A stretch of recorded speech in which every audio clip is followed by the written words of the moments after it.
మీరు ఎలాంటి బిజినెస్ చేస్తున్నా ఏఐ టూల్స్ ద్వారా మీ బిజినెస్ ని డబుల్ చేసుకోవచ్చు. జస్ట్ 49 రూపీస్కే ఏఐ టూల్. నమస్తే, వెల్కమ్ టు సుమన్ టీవీ. ప్రస్తుతం మనతో పాటు ఉన్నారు ఫ్యామిలీ కౌన్సిలర్ రజనీ రామ గారు. నమస్తే మ్యామ్. నమస్తే నవీన. మ్యామ్, చాలా మంది దంపతులు పెళ్ళి అవ్వగానే పిల్లలు కావాలనుకుంటారు.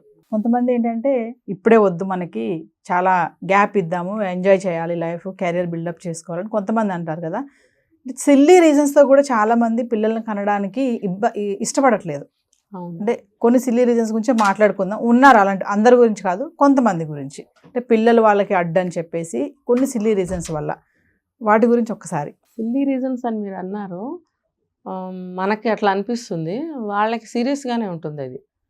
ఎట్లా అంటే ఒకటి చెప్తా. ఫస్ట్, పెళ్ళైన ఫస్ట్ ఇయర్ కాకపోయినా సెకండ్ ఇయర్ అయినా సరే ట్రై చేద్దాము అనుకునే వాళ్ళు ఉంటారు. మీరు అన్నట్టు ఒక 1 ఇయర్ ఎంజాయ్ చేద్దామని, ట్రిప్స్కి వెళ్ళనివ్వండి, ఒకళ్ళ మనసు ఒకళ్ళు తెలుసుకో ఏదని.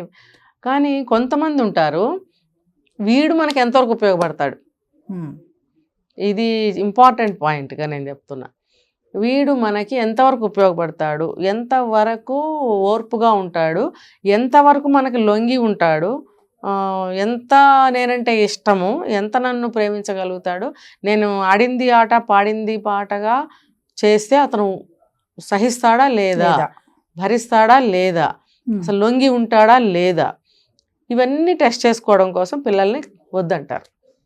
ఇలా ఆలోచిస్తారు, పైకి చెప్పరు. టెస్ట్ అన్నట్ట. అమ్మాయిలు ఇది అమ్మాయిల గురించి చెప్తున్నాను, ఎందుకంటే నేను డైరెక్ట్గానే 2-3 కేసులు చూశాను. ఆ అబ్బాయిలు అంటే ఆ అమ్మాయి అలా అనుకున్నప్పుడు ఆ అమ్మాయి హస్బెండ్నే తీసుకుందాం, అతనేమో ఎంజాయ్ అనుకుంటుంటాడు పాపం. ఇది ఎంజాయింగ్ పీరియడ్, మనం ఎంజాయ్ చేద్దాం అనుకుంటాడు, అమాయకంగా అనుకుంటాడు. ఇలాంటి విషయాల్లో అబ్బాయిలు కొంచెం అమాయకులు. ఇలాంటి విషయాలు ఆ అమ్మాయిలు చాలా స్ట్రాంగ్ అంటే తెలివనాలా, లేకపోతే అంటే అచ్చ తెలుగులో ఊరు భాషలో చెప్పాలంటే కాలాంతకులు అంటారు కదా, కాలాంతకమైనటువంటి ఆలోచనలు అనమాట. అంటే అన్నీ మనకే ఫేవర్గా ఉండాలి. వాడు అన్ని విధాలా పడుంటాడా లేదా, ఒక్క మాటలో చెప్పాలంటే. మనం ఇది కూడా ఒక వీడియో చేసి ఉన్నాం గతంలో. ఇలా అనుకుంటుందని వాడు అనుకోలేడు, ఎందుకంటే అరేంజ్డ్ మ్యారేజ్ అయినా ఇష్టపడే చేసుకుంటాడు, లవ్ మ్యారేజ్ అయితే ఇంకా చెప్పక్కర్లేదు. కాబట్టి ఆ మోజులో పడి అంటారు కదా, శ్లేష్మంలో పడ్డ ఏగా లాగా కొట్టుకుంటూ ఉంటాడు వాడు, అందులో పడి బయటికి రాలేడు. మాయ. ఈవిడేమో ఇలా అనుకుంటూ ఉంటుంది. సో వీళ్ళిద్దరికి ఆ కాలం గడుస్తూ ఉంటుంది. అది బయటపడాలంటే కొంత టైం పడుతుంది మళ్ళీ. అంటే అసలేంటో తెలుసుకోవాలంటే అబ్బాయికి 2-3 ఏళ్ళు పడుతుంది. ఈ లోపల ఈవిడ గారు కన్ఫర్మ్ చేసుకుంటుంది, వీడు మనకు అనుకూలంగా ఉంటాడా లేదా. ఉంటేనే ఒక 2 ఏళ్ళలాగో 3 ఏళ్ళలాగో కందాం. మీరు అడిగారు కదా పిల్లల్ని కనటం లేదని, ఇది ఒక రీజన్. ఇది చాలా తప్పు అంటాను నేను. నువ్వు టెస్ట్ చేసుకుంటే అది ఎందుకు టెస్ట్ చేసుకోవాలి? భార్యాభర్తలు అన్న తర్వాత ఎందులోనన్నా కుదరకపోతేనో, అభిప్రాయ భేదాలు వస్తేనో, బాధలు పెడుతుంటేనో గొడవలు రావాలి. అంటే మేడం, ఇప్పుడు ఈ టెస్టింగ్ అనేది అంటే పిల్లలు పుడితే ఇంకా బాండింగ్ బ్రేక్ చేసుకోలేము అనే ఆలోచన ఉంటుందా వాళ్ళకి? ఏంటి అందుకే టెస్టింగ్? కాదు. ఇప్పుడు మనం ఒక వీడియోలో కొన్ని చెప్పుకున్నాం, అన్నీ కూడా వాళ్ళకి అనుకూలంగా. మీరు అన్నట్టు ట్రిప్స్కి వెళ్ళాలి, వాళ్ళకి ఇష్టమైన బట్టలు వేసుకోవాలి, వాళ్ళకి ఇష్టమైన ఫుడ్ తినాలి, ఎక్కడికి పడితే అక్కడికి వెళ్ళాలి, ఇలాంటి విచ్చలవిడి స్వేచ్ఛ కోసం అని చెప్పి మనం మాట్లాడుకున్నాం. ఇప్పుడు ఇది ఎందులోకి వస్తుందంటే అది కూడా ఇందులోకి వస్తుంది. ఏంటంటే ఇవన్నీ కలుపుకుని వీళ్ళు ఆ అబ్బాయి ఎంతవరకు అణిగి మనకి లోబడి ఉంటాడు, మనం చెప్పిన మాట వింటాడా వినడా, మనకి పనికి వస్తాడా లేదా. నేను పచ్చిగా మాట్లాడుతున్నాను, ఎందుకంటే నేను ఆడదాన్నే, మీరు అమ్మాయి, అందరూ లేడీస్మే ఇలా ఒక ఆడవాళ్ళ గురించి మాట్లాడుకుంటున్నామంటే ఉన్నారు కాబట్టి. ఆ అమ్మాయిలు అలా ఉన్నారు. నేను కదా డైరెక్ట్ సాక్షిని. నేను చూడందే వినందే చెప్పనని చెప్పాను, ప్రతి చోట చెప్తున్నాయి మాట. ఏంటయ్యా అనంటే, వాడు కట్టుబానిసలాగా ఉన్నాడా లేదా అని. అంటే పిల్లలు వద్దు అనుకునే వాళ్ళ గురించి నేను చెప్తున్నా. అందులో మళ్ళీ ఒక కేటగిరీ గురించి మాత్రమే చెప్తున్నా, అందరూ కాదు. వాళ్ళ రీజనింగ్స్ వేరే ఉంటాయి. ఈ రీజన్ ఉన్న వాళ్ళ గురించి పర్టికులర్గా మాట్లాడుతున్నాను నేను. వీళ్ళు ఏంటంటే, వీడు అన్ని విధాలు లొంగి ఉంటాడా లేదా, పుట్టిన పాప కానీ బాబు కానీ ఎవరైనా బిడ్డని ఆ బిడ్డ పనులని వాడే చేస్తాడా చేయడా. ఎలా తయారయ్యారంటే, ఒకవేళ పుడితే తర్వాత ఇదంతా కన్ఫర్మ్ అయింది, వీడు లొంగిబడి ఉంటాడు అని అనుకున్న తర్వాత ఎలాగోలా పిల్లనో కన్నారనుకోండి, అప్పుడు మొత్తం పనులని వాడే చేయాలి. ఏమని మాట్లాడుతున్నారు? నేను మోసాను కన్నాను కాబట్టి నువ్వు ఎందుకు చేయవు ఇవన్నీ, బిడ్డ పనులు ఎందుకు చేయవు? అది తప్పని నేను అనట్లేదు. ఇప్పుడు అందరం ఆ దశ నుంచి ముందుకు వెళ్ళిన వాళ్ళమే. అయితే సహాయం కోసం మనం అడగాలే తప్ప బానిసం చేయాలని ఎవరిని చూడకూడదు. భర్త భార్యని చూడొద్దు, భార్య భర్తని చూడొద్దు. ఇప్పుడు నువ్వు హడావుడిలో ఉన్నావు, టైం చాలట్లేదు, నువ్వు అడగాలి, అతను చేయాలి, అతను అడగాలి, నువ్వు చేయాలి. అది ఖచ్చితంగా చేసుకోవాల్సింది ఒకరికొకళ్ళ సహాయం.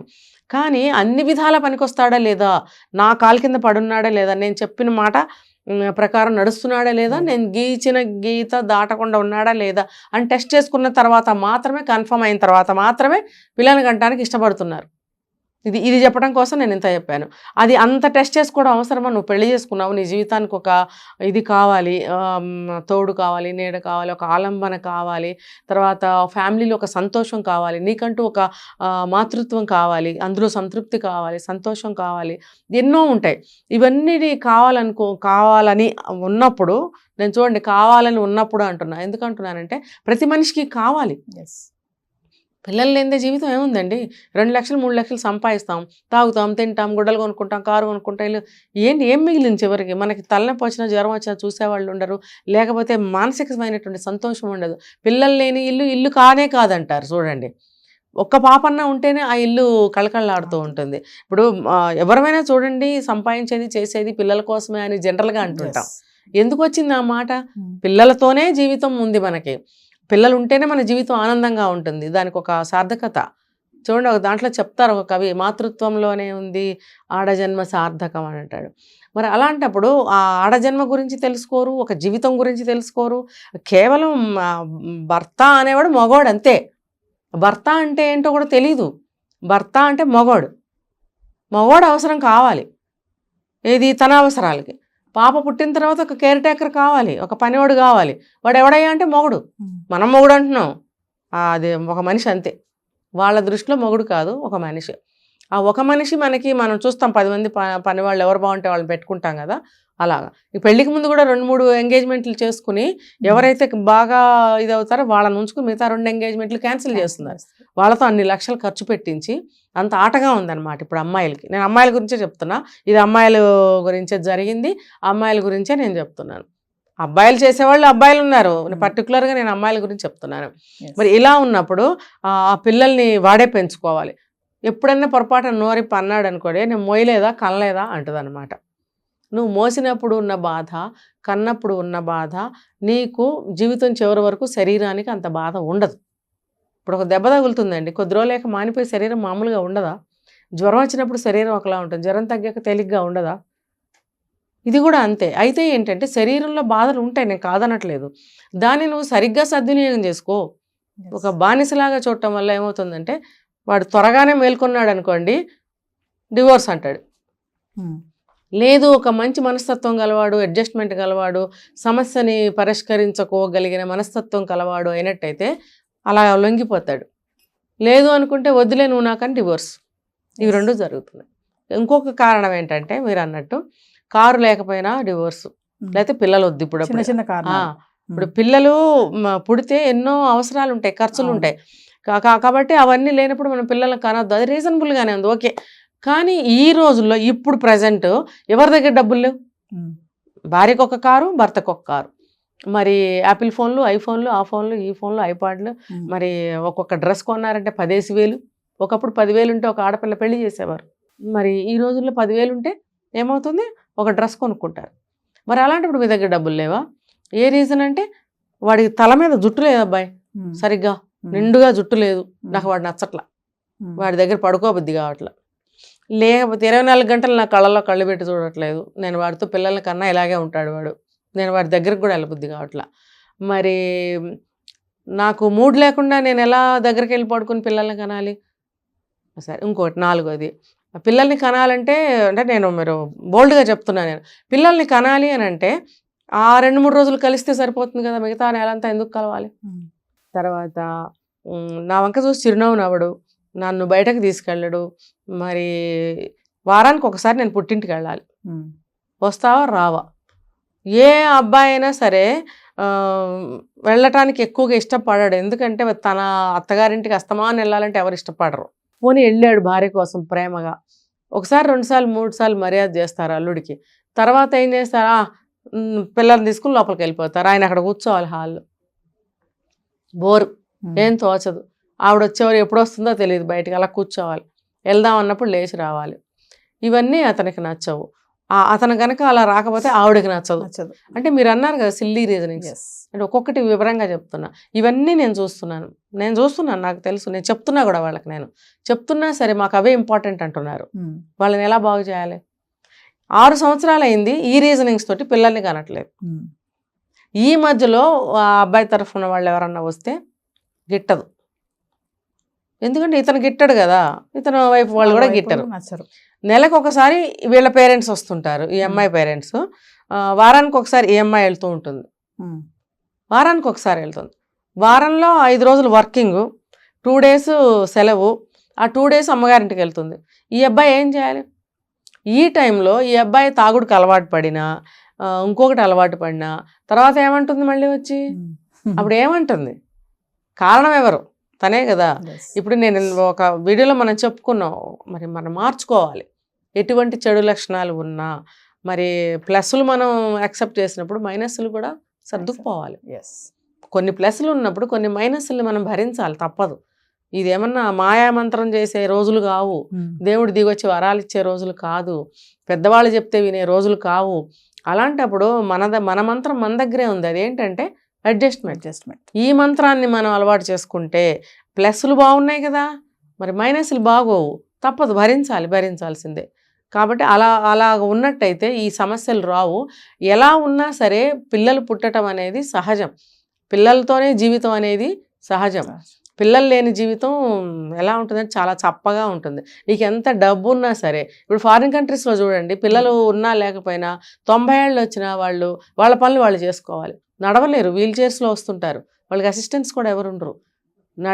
ఫ్రెండ్స్ ఉంటారు, ఆ ఫ్రెండ్తో 2 ఫ్రెండ్స్ కలిసి వస్తుంటారు, వాళ్ళు ముసలాళ్ళే వీళ్ళు ముసలాళ్ళే. అంటే వాళ్ళకి ఎవరు ఉండరు. మేబీ వాళ్ళకి పిల్లలు పుట్టి ఉండకపోవచ్చు, పుడితే వాళ్ళ దారి వాళ్ళు వెళ్ళిపోయి ఉండొచ్చు. వీళ్ళకి 90 ఏళ్ళు అంటే వాడు 70 వచ్చో 60 వచ్చో, వాడు ఉన్నాడో పోయాడో తెలియదు. రకరకాల రీజనింగ్స్తో ముసలి వాళ్ళందరూ ఒంటరితనంగా ఉంటారు. ఆ ఒంటరితనం వాళ్ళకి ఒక శాపంగా ఉంటుంది అనమాట. మనలాంటి వాళ్ళు కనపడితే హాయ్ హలో అంటుంటారు, ఎందుకు వాళ్ళకి ఎవరు లేరు మాట్లాడటానికి. అప్పుడేం బయటకు వెళ్ళి వెతుక్కుంటుంటారు. ఇప్పుడు ఏంటంటే పెద్ద మనసుతోటి ఫ్యూచర్ ఆలోచించగలగాలి. అరే మన ఫ్యూచర్ ఏంటి, ఎవరుంటారు, మన తల్లిదండ్రులు మనతో ఉంటారా, మన సిబ్లింగ్స్ మనతో ఉంటారా, ఎవరు ముందు ఎవరు వెనక మనకు తెలియదు. మనకంటూ ఒక ఫ్యామిలీ, మనకంటూ ఒక తోడు నీడ ఉండాలి. కాబట్టి కనీసం ఒక బిడ్డనన్నా కందాము, ప్లస్లతో పాటు మైనస్లను కూడా యాక్సెప్ట్ చేద్దాము అని అనుకున్నప్పుడు పిల్లల్ని చక్కగా వాళ్ళని కూడా యాక్సెప్ట్ చేసి కనడము, ఇద్దరూ కలిసి సమానంగా పెంచుకోండి. గొడవలు పడాల్సిన అవసరం లేదు. కానీ పిల్లల్ని ఈ సిల్లీ రీజనింగ్స్ తోటి కనకపోవడం అనేది కనమని నేను చెప్పను, అది వాళ్ళ ఇష్టం, వాళ్ళ నిర్ణయానికే మనం వదిలేద్దాం. ఎందుకంటే నేను చాలా వీడియోలో చెప్పాను, మీరు బిడ్డల్ని కనాలి అనుకుంటే మీరు సాక్రిఫైస్ చేయాల్సిందే. మీ బిడ్డల్ని ఎవరు పెంచరు. అమ్మమ్మల మీద నాయనమ్మల మీద పడేద్దాము, మేము పిల్లలు ఇంకా పుట్టలేదా అని అడుగుతూ ఉంటారు కదా జనరల్గా. అడిగారుగా, ఇదిగో కన్నాం, మా కోసం కన్నారా?